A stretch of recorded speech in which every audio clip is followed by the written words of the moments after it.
Bangladesh premier league BPL এর শিরোপা ধরে রেখেছে ফরচুন বরিশাল।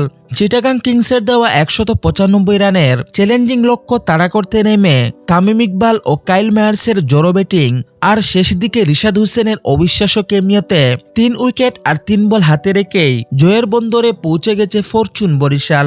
এদিকে মিরপুরের হোম অফ ক্রিকেটে শ্বাসরুদ্ধকর এক ফাইনাল উপহার দিয়েছে ফরচুন বরিশাল এবং চিটাগাং কিংস।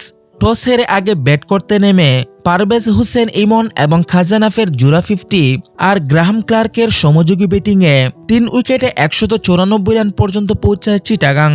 জবাবে ব্যাট করতে নেমে বরিশালকে উড়ন্ত শুরু এনে দেন তামিম ইকবাল, ২৪ বলে করেন 50। দলীয় সর্বোচ্চ ৫৪ রানে তামিম ফেরার পর কিছুটা ব্যাকফুটে চলে যায় বরিশাল। তবে মিডল ওভারে দলটির রান তাড়ায় কক্ষপথে ফেরান ক্যারিবিয়ান ব্যাটার কাইল মেয়ার্স। শরীফুলের বলে আউট হওয়ার আগে ৪৬ রান আসে তার ব্যাটে, আর শেষ দিকে ২ ছক্কায় ৬ বলে ১৮ রানের বিস্ফোরক কেমিওতে বরিশালকে ৩ বল বাকি থাকতেই লক্ষ্যে পৌঁছে দেন অলরাউন্ডার রিশাদ হোসেন। চিটাগাং কিংসের পক্ষে দুর্দান্ত বোলিং করেন পেসার শরীফুল ইসলাম। ৪ ওভারে ৩৪ রান খরচায় ৪ উইকেট ঝুলিতে পড়েন এই বাঁহাতি পেসার, কিন্তু শেষ পর্যন্ত বরিশালের মহাকাব্যিক রান তাড়ায় বিফলে যায় তার বোলিং।